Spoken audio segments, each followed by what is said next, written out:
to the Talent Optimization Podcast, the go-to podcast for CEOs and HR professionals wanting to bridge the gap between the strategy and tactical implementation of talent optimization within their organizations.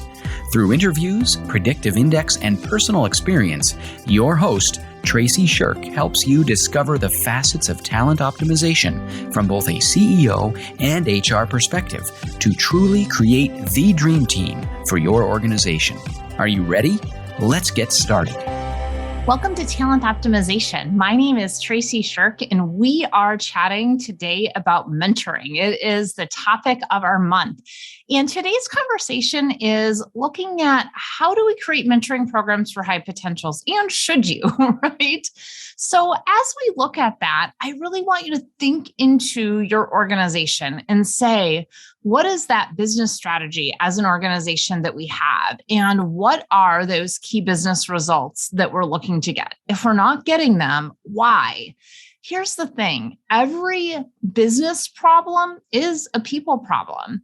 And when we don't have the right people to go into the management and leadership roles or those senior specialized positions inside of our organization, we not only have a business problem because we're not able to meet our business results for the month, quarter, or year, but we also have a people problem because we don't have that talent pathway and that pipeline to ensure that we have the right people in the right seats on the right bus inside your organization. And so as we talk about this high potential mentoring program today, one of the things that I just want to chat about first and foremost is ensuring that we are putting the right solution to what the problem is. And if the problem is retention in the first 90 days, if that's your biggest problem, then we want to look at a different type of mentoring program or even orientation and onboarding versus a high potential mentoring program. So we always want to say, what is that problem that we specifically have? And then let's ensure that we have the right solution. So there's times where we just need to back up and understand the problem first. And we've talked a lot of solutions on the podcast. And I just wanted to take that second to back up and say, make sure we understand that problem and we've diagnosed that correctly. And if you need help with that inside your organization, it is something that we can help with the predictive index. And we'll have a different podcast on that later on. But I just wanted to give that qualification first. So what the heck is high potential mentoring? High potential mentoring is really looking at individuals inside your organization who display the motivation, ability, and organizational commitment to rise and succeed in senior positions. So that's the working definition that we have. And that specifically comes down to they deliver strong results. So they have the credibility. They can master new types of expertise. They recognize that behavior counts, right? This is a big one, is what is that behavior? And they recognize when it counts. They're self-aware enough to know, okay, in these situations, I maybe need to back off a bit, or I might need to utilize a different type of approach. And they have that X factor. So that's that drive to excel. And that is that spirit, that dynamic, right? Sometimes I've heard individuals call this, they've got this lightning in a bottle, and I don't know where they get it from, but that's exactly what they have, right? So that just kind of takes a look at what is high potential mentoring. So it's looking at these individuals and saying, how do we get them the support that they need to move into these senior level positions inside of the organization? Now, I want to give a caveat here.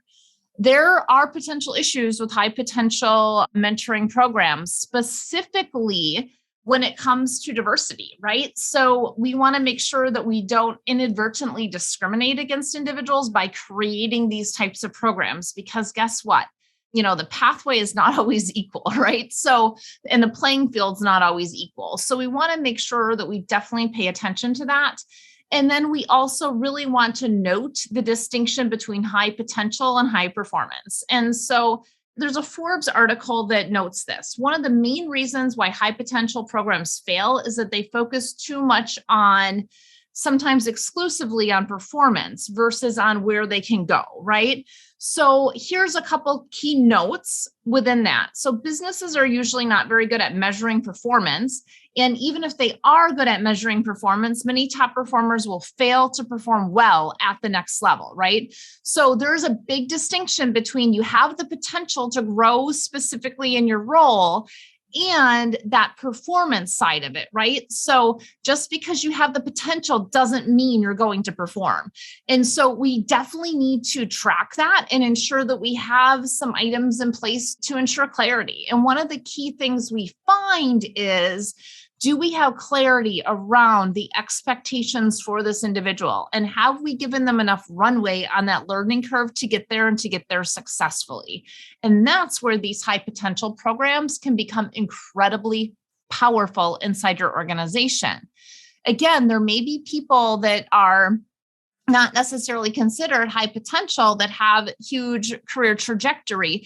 And we need to make sure that we still create an environment for them to succeed. And this doesn't become some exclusive club, right? Because that can create some issues.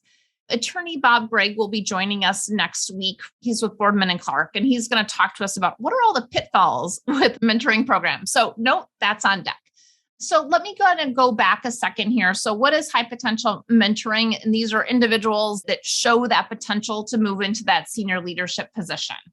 And why do we even have high potential programs? We talked about the dangers of it, right? So let's talk about why we have them. So we have high potential programs because what we have found, and this is a Gartner research study, shows that high potential employees bring 91% more value to organizations than non-high potential employees, and they exert 21% more effort than their peers. That's a huge impact, right? Like that's something that we want to capture that lightning in a bottle and let's make it go faster, right? And let's make sure it's fulfilling to those employees that we are serving. And so what's the impact of high potential mentoring programs? One is it improves role proficiency.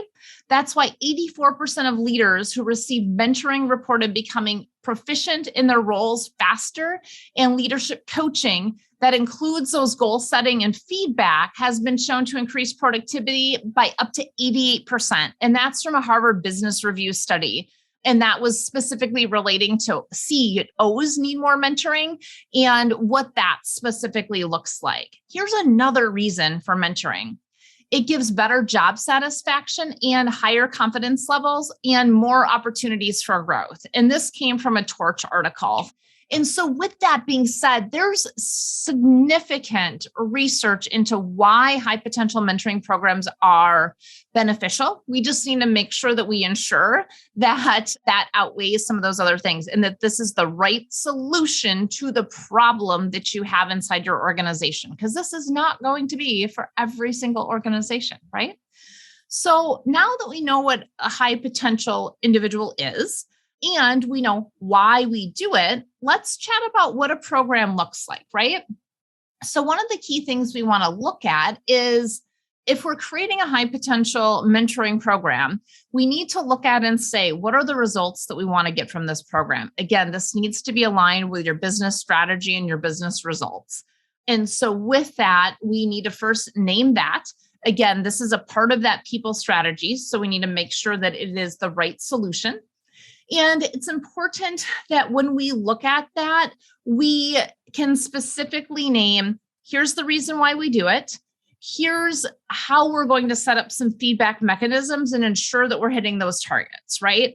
So there's a couple different types of feedback mechanisms that we want to put in place. One is feedback for the employee, right? So how we typically do this is we're going to do a survey at the beginning, a survey in the middle of the mentoring program, and a survey at the end of the mentoring program. A lot of times these are, what is your confidence level on a Likert scale 1 to 5 within these key areas that are important to the organization and critical for that next level that the individual is stepping into. The next one is to get feedback from the mentor, right? How is this person on day 1? How are they in the middle? And how are they at the end with achieving these specific areas, right? Because it is an and both. It's a trusting relationship between those individuals that we need to ensure is in place. And then the next one is, Was this person promoted, right? So if our goal is to promote 10% of the individuals inside of our mentoring programs, and that's a key metric that we want to look at. Or maybe it is with this, we specifically want to look at, did we bring in more sales? Did we decrease the number of customer complaints? Whatever it is, we want to have some metrics around that. Now, if we go back to some of the pitfalls of mentoring programs, especially for high potentials, that distinction between performance and potential, as organizations, we do not always do a fantastic job at being able to measure performance, right? So this metric is specifically based on performance along with based on, did we promote this individual? So, there may be some clarity that's needed before we even get to this point about how do we ensure we're measuring performance accurately inside of our organization and that we have clarity around the expectations for our staff. Here's the positives of really having in place some specifics that allow us to measure the impact of these programs. It boosts the confidence of the employee and mentor on how far they've come.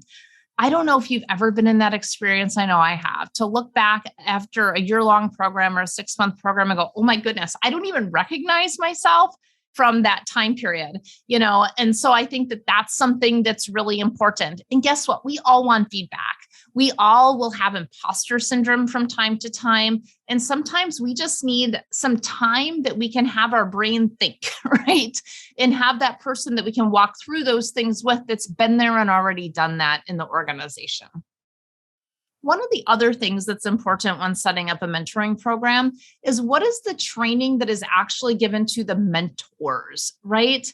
So that's incredibly important because the mentor is typically an individual that's been around the block a couple times, but they also need to have some of those leadership traits and training in order to ensure that they can actually take someone under their wing and effectively mentor them versus just give them what their experience has been. So that's a key piece of the mentoring program that we see is so often missed, is how do we train mentors to be successful? And we're going to hear more about that next week from Bob Gregg. So the next thing I just want to talk about is, depending upon the type of program you're running, we need to figure out how are we going to match our mentors with our mentees. So we've already determined these high potential individuals are going to be a part of this mentor program, right? So how do we match them? Is this somebody inside of our organization? Are we matching them with a mentor from an association? So for example, like a local SHRM chapter. Are we matching them from other CEOs in the area or other types of like businesses in the area?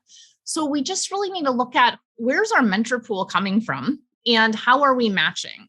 And there's typically 3 different ways that we match mentors with mentees, right? The first one is to let employees self-select. The second one is to have the program administrator really determine what that is, and play matchmaker. And then the third is to use a matching survey and algorithms to do that, right? So there's different levels of complexity to this, and there's different results that can get. So as you're thinking about these mentoring programs, just really pay attention to what's the end outcome that I'm looking to get. The output is that we're going to be doing a mentoring program. How are these individuals going to be matched? How do we ensure that with this matching, we pay attention to diversity, right? We pay attention to opportunities that are given to these individuals. So with that being said, I'm going to shift into our key takeaways for this today. So for our CEOs listening in today, one of the things I really want you to take away is create your people plan to maximize your business results. Mentoring programs maximize those business results because they give attention to individuals that are moving through the organization into the positions that you need them to be in. It gives some credibility to them as they're in that learning curve of that. And then it also gives the ability of the institutional knowledge swap that happens between positions. And a key takeaway for our HR listeners is, again, that business strategy is so incredibly important, but we want to make sure that programs have meaning for both the leadership team and staff to ensure that there's a win-win and that meets the needs of the organization, the individual, and that we can hit our business results with it, because those are all incredibly important. And as we go to close today, there's several different mentoring programs that I've been in throughout my career and that we've set up and led. And the high potential programs we typically will see, in larger organizations is internal. In smaller organizations, sometimes it is things like the leadership development academies through local chambers. So, that can potentially be some great mentoring as well, because it's introducing individuals through into different community leaders, and there's structure to what that specifically is. So with that being said, thank you so much for joining us on this episode of Talent Optimization. If you are curious about how do you create a mentoring program, what does that look like? We will be launching our Hire program in February that will start in March. And we're going to be in that specific program addresses mentoring for new employees coming in. And then our Inspire program will launch in March and start in April. And that's really, how do we build mentoring programs throughout our organization? How do we build talent pathways? How do we build those pipelines and performance management? So if any of that is interesting to you, we will have the links in our show notes. And thank you so much for joining us. And come back next week. Bob Brigg is going to have so many tips and tricks for us on legally what and what not to do in these programs. Have an amazing week, and we'll see you next week. Thanks so much. Thank you for joining us on this episode of the Talent Optimization Podcast. You'll find more tools and resources for CEOs and HR professionals looking to bridge the strategies versus implementation gap of talent optimization at elevatedtalentconsulting.com. We've also created a free, valuable resource for you to begin bridging the gap called the Talent Optimization Foundation Membership Program. You can access it for free at elevatedtalentconsulting.com/foundation. Be sure to tune in next week for another episode to learn more about talent optimization and creating a dream team for your organization.